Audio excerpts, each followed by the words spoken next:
Mes chers frères et sœurs dans le Seigneur, bonjour, bonsoir, ça dépend de l'heure que vous me suivez et là où vous me suivez.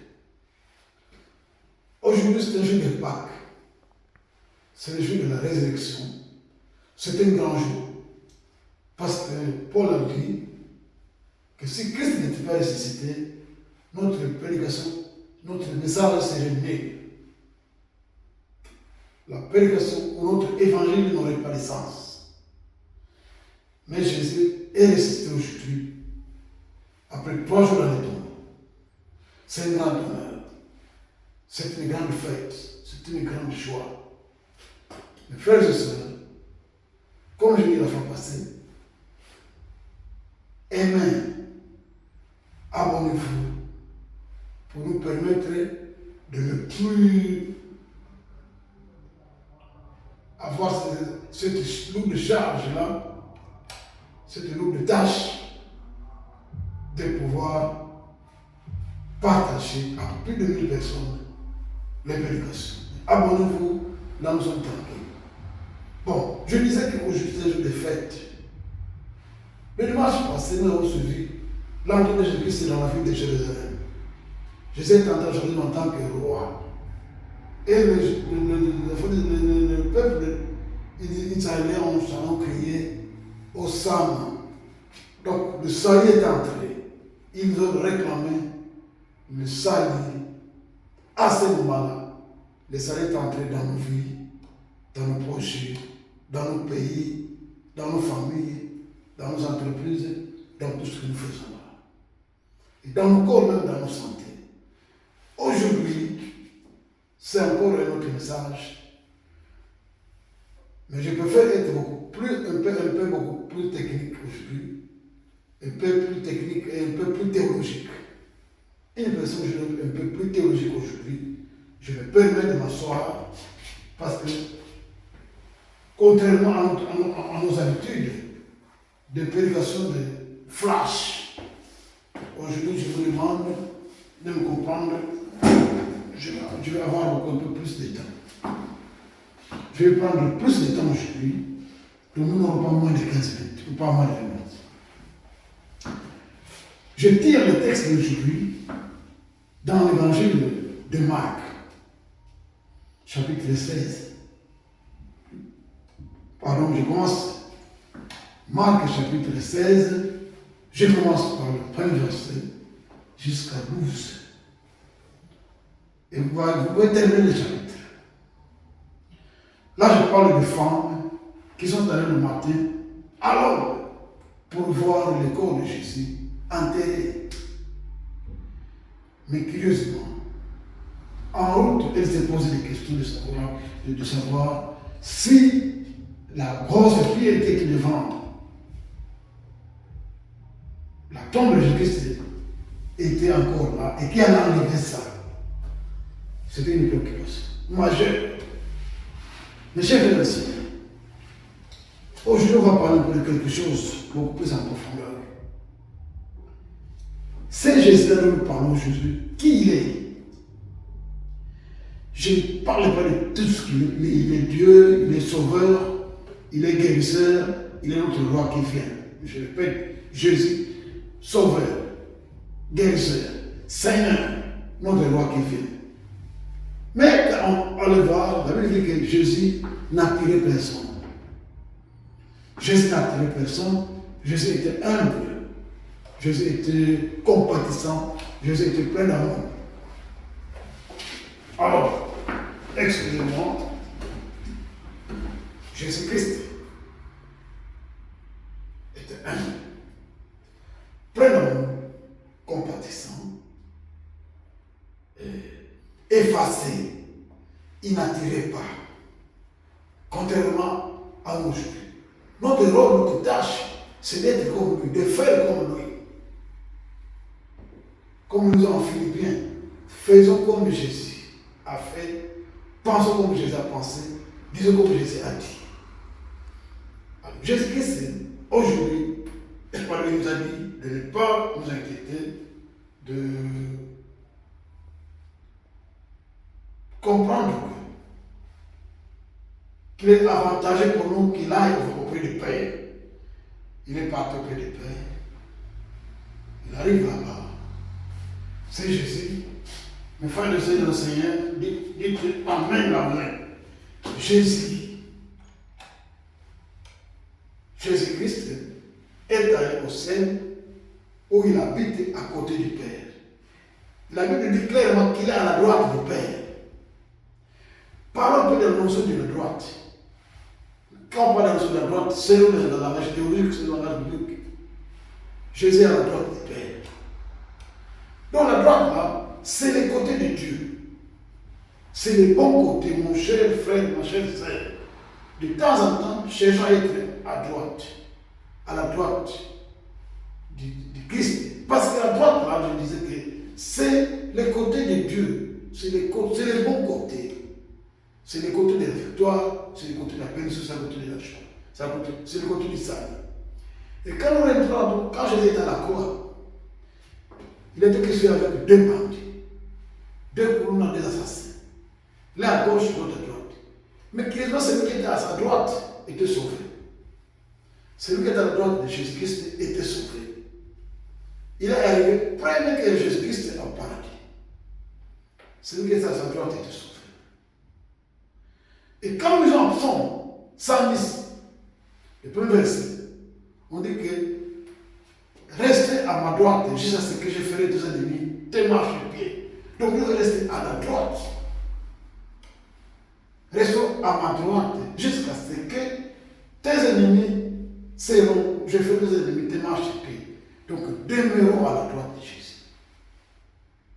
Demeurons à la droite de Jésus.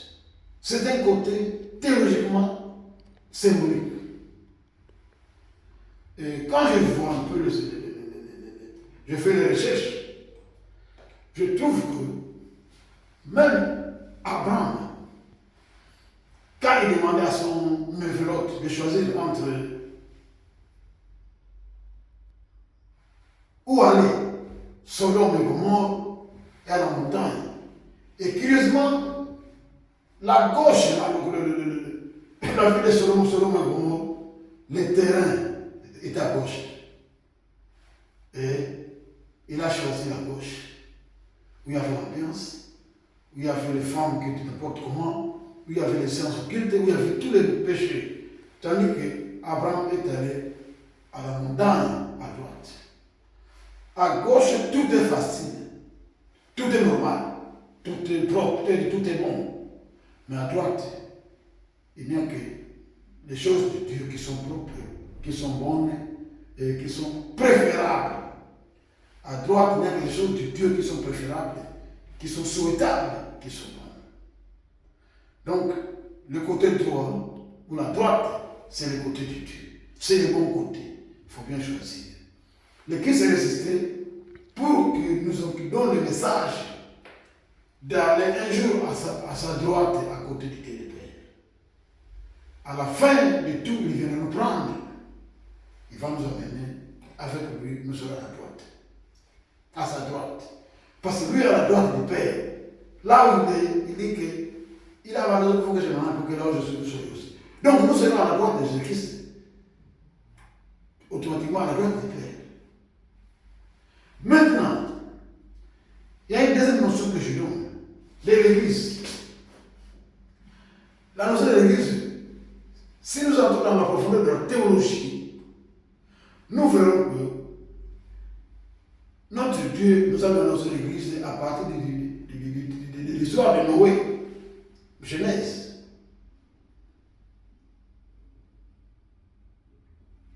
L'histoire de Noé, qui est là dans la Genèse. Dieu dit à Noé de préparer l'arche. L'arche, c'est le type de l'Église. Dans l'arche, il y a eu toutes les espèces de choses. Il y avait le serpent, d'abord il y avait les hommes, il y avait Noé, sa femme, ses enfants, et puis leurs femmes, ou leurs fiancés. Et donc il y avait un message pour les hommes, pour les personnes vivantes. Il y avait le serpent, il y avait il y avait toutes les autres bêtes. Mais sachez que le serpent était déjà maudit. Le serpent était déjà maudit, il était déjà méchant, il était déjà ennemi de l'homme. Mais ils avaient leur place dans l'église. Toutes ces espèces-là avaient leur place dans l'église. Avaient leur place dans l'arche. Noé avait une nourriture appropriée pour chaque espèce. Avait une prédication pour chaque espèce. Avait quelque chose pour chaque espèce. Mais Noé ne s'est pas compromis. Noé ne s'est pas compromis, ne s'est pas comporté comme n'a pas pris la méchanceté de ces animaux-là, de ces bêtes sauvages. Mais il est avec eux là-bas. Dans l'église, nous avons des sorciers, nous avons des magiciens, nous avons des rosicruciens, nous avons des femmes libres, des hommes libres, des voleurs, des assassins, des méchants, des hommes de fétiche, des femmes de fétiche qui sont dans l'église. Le pasteur a une prédication pour chaque type de personne, pour chaque catégorie. Mais qu'est-ce que nous constatons? Les pasteurs, parfois, ils vont se compromettre. Quand il y a une prostituée de l'église, les pasteurs vont aussi se prostituer. Quand il y a un égoïste dans l'église, les pasteurs vont devenir aussi égoïstes. Et d'autres fidèles. Quand il y a un assassin, quand il y a un féticheur, quand il y a un magicien, les pasteurs ou les autres sociétés de qui sont là-bas deviennent aussi magiciens, deviennent aussi des sorciers, deviennent aussi des occultistes, parce qu'ils sont entraînés par les gens qu'ils devraient maîtriser. À l'exemple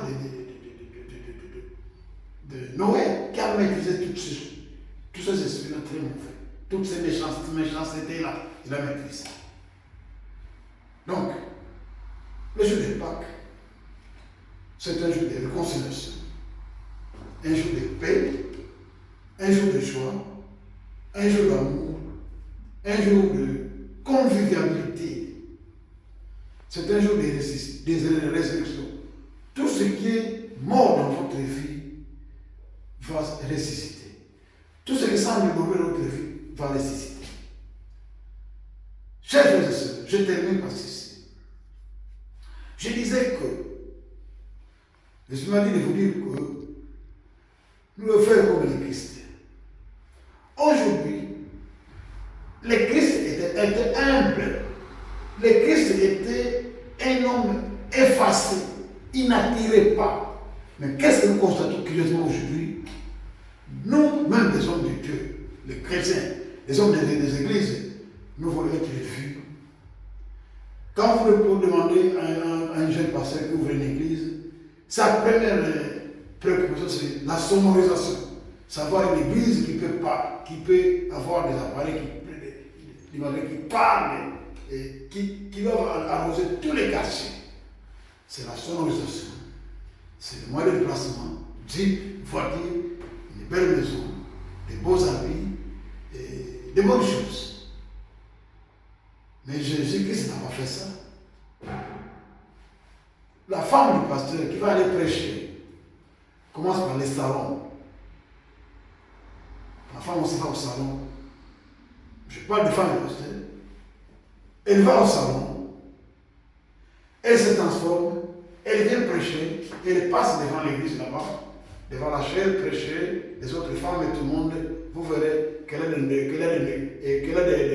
porte de nouveaux ongles, de nouveaux cheveux. Et ses lèvres deviennent rouges, commencent à briller. Donc la femme du pasteur qui vient prêcher devient plus attirante que la prédication.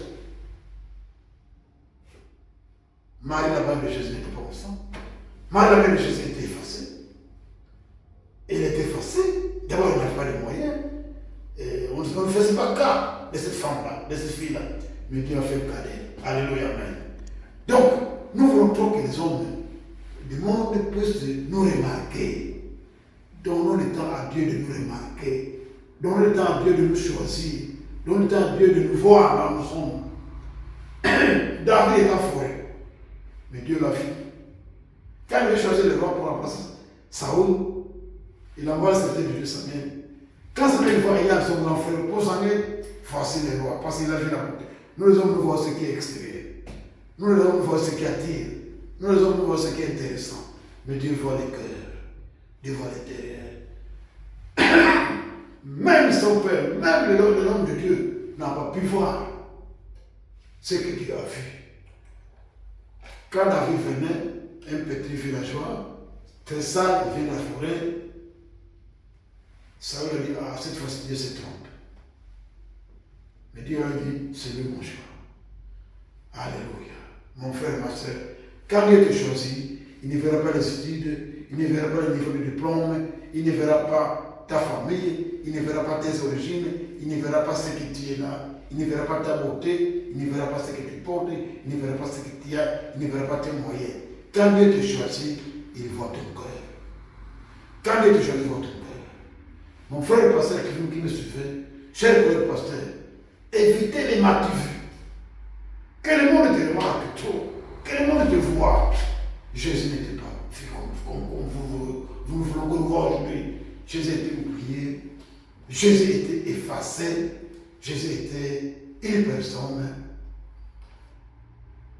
spéciale, autre. C'est ça Jésus-Christ. Mes frères et sœurs, soyez comme Jésus. Mais c'est que sûr que comme nous sommes à sa droite, nous sommes choisis. Nous sommes à sa droite, nous sommes du côté de Dieu. Nous sommes du bon côté, nous sommes du côté du salut, du côté de la paix, du côté de la bénédiction. Que Dieu bénisse ta parole, que Dieu te bénisse, toi qui nous suis, que Dieu nous bénisse. Évitons qu'on nous voit trop, évitons qu'on nous remarque trop, évitons qu'on parle trop de nous, mais soyons effacés. Laissons les gens parler de Jésus, laissons les gens voir Jésus, laissons les gens s'occuper de Jésus. Jésus s'occupera de nous. Quand les gens vont voir Jésus, Jésus va nous voir. Quand les gens vont voir Dieu, Dieu va nous voir nous. Parce qu'il les verra à travers nous. Il entendra à travers nous. Père de gloire, merci pour ta parole. Merci pour ta résurrection. La résurrection de ton Fils. Parce que tout ce qui est mort en nous va retrouver la vie. Tout ce qui est flou en nous va devenir clair. Tout ce qui est oublié en nous va être revu. Papa, merci pour ta parole. Merci pour tout tes bienfaits. Aide-moi à avoir la vraie notion de l'Église. Et permets que le monde ne puisse pas nous entraîner. Que nous puissions entraîner l'Église vers toi. Permets, Jésus, que nous soyons des bons exemples. Prêchez par l'exemple. Prêchez par ce que nous disons. Et prêchons par ce que nous faisons et par ce que nous sommes. Que notre comportement soit un comportement digne et propre. Que toi tu sois vu à travers nous. Que tu parles à travers nous. Que quand les gens nous regardent, qu'ils te voient toi. Quand les gens nous voient, ils te voient toi Jésus, ils ne voient pas moi. Ils n'entendent pas moi. Ils entendent toi. Père, merci beaucoup pour ta parole. Bénis ton serviteur qui t'a accusé pour me filmer. Donne-lui une partie de la bénédiction que tu vas me donner moi. Quand tu vas me récompenser, pense aussi à lui. Parce que c'est lui qui facilite. Il est facilitateur. Il est facilitateur. Quand tu vas me bénir, bénis-les aussi. Et bénis ceux qui font cette prédication. Papa, aide-nous à nous réjouir de ta résurrection. Tu es ressuscité, tu es né une fois pour toutes. Tu es ressuscité, tu es mort et ressuscité une fois pour toutes. Ça ne reviendra plus, une fois pour toutes. Et ce que nous faisons, ce n'est pas la fête parce que c'est la fête à la Pâques. Ce que nous faisons, c'est la fête de reconnaissance de la résurrection du salut et du Sauveur. Jésus, notre Seigneur. Jésus-Christ. Alléluia. Jésus-Christ, notre Seigneur, notre Sauveur, notre guérisseur, notre roi. Il est ressuscité. Et il est ressuscité de tout ce qui est à nous, nos projets. Non, tout ce qui est ça, va être débloqué dans le Seigneur.